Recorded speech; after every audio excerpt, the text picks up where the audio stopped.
क्या होता है जब हम भगवान से निरंतर प्रार्थना करते हैं। जौनपुर में रामलग्न नाम के एक ब्राह्मण रहते थे। वो अपने माता पिता के इकलौते पुत्र थे।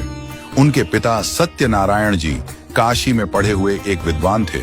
उनकी माता भी भगवान की अनन्य भक्त थी। उन्होंने रामलग्न जी को सीताराम का कीर्तन सिखाया और प्रतिदिन भगवान की बहुत सुंदर सुंदर कहानियां भी उन्हें सुनाया करती थी। जब वे 8 वर्ष के थे, एक दिन कुछ डाकू उनके घर पर आ गए। उस समय उनके पिता दूसरे गांव गए हुए थे, तो घर में केवल रामलगन और उनकी माता ही थे। गर्मी के दिन थे, इसलिए सभी दरवाजे खुले हुए थे और दोनों माता पुत्र आंगन में बैठे हुए थे। उनकी माता उन्हें हनुमान जी द्वारा लंका दहन की कथा सुना रही थी।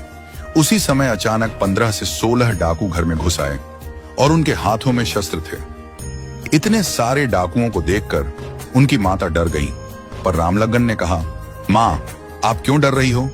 देखिए, अभी हनुमान जी लंका जला रहे हैं। आपने कहा था कि वो सबकी रक्षा करते हैं, तो क्या हमें नहीं बचाएंगे? मैं अभी उन्हें पुकारता हूँ। रामलग्न जी ने निर्भय होकर यह बात कही, पर माता तो भय से कांप रही थी। डर के मारे वे हनुमान जी को पुकारना ही भूल गईं। जब माँ चुप रही तो रामलग्न ने स्वयं हनुमान जी का स्मरण किया और शरणागति से पुकारा, हे हनुमान जी, मेरे हनुमान जी, हमारी रक्षा कीजिए। हमारे घर में बहुत सारे लोग डंडे हथियार लेकर घुस आए हैं। मेरी माँ बहुत डर रही हैं। पिताजी घर पर नहीं हैं। आप जल्दी आइए, लंका बाद में जलाइए, पहले हमारे घर आइए।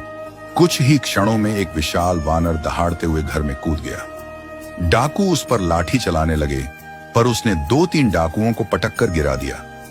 अब डाकुओं का सरदार सामने आया। उस वानर ने उसे घेर कर उसकी दाढ़ी पकड़ ली। इतनी जोर से खींचा कि वह बेहोश हो गया। फिर बाकी डाकुओं ने अपने सरदार को कंधे पर उठाया और भाग खड़े हुए। रामलग्न और उनकी माता उस दृश्य को देखकर आश्चर्यचकित रह गए। डाकुओं के भाग जाने के बाद वानर भी वहां से लुप्त हो गया। रामलगन ने अपनी मां से कहा, देखा मां, हनुमान जी आए और हमें बचाया। जैसे ही मैंने उन्हें पुकारा, वे तुरंत आए और सारे बदमाशों को मारकर भगा दिया। मां की भी आश्चर्य और हर्ष से आंखें भर आईं। जब गांव वालों ने यह बात सुनी तो वे भी चकित रह गए। रामलगन की माता ने बताया कि उन्होंने इतना बड़ा और बलशाली वानर पहले कभी नहीं देखा था। 2-3 दिन बाद पंडित सत्यनारायण जी भी घर लौटे। जब उन्होंने यह कथा सुनी तो उन्हें भी बड़ा आश्चर्य हुआ।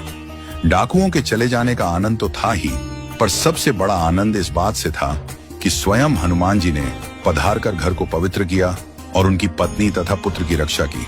वो पहले से ही भगवान पर श्रद्धा रखते थे, लेकिन अब उनकी भक्ति और भी प्रगाढ़ हो गई। उन्होंने अपना सारा सांसारिक काम छोड़ दिया और दिन रात भगवत साधना में लीन रहने लगे।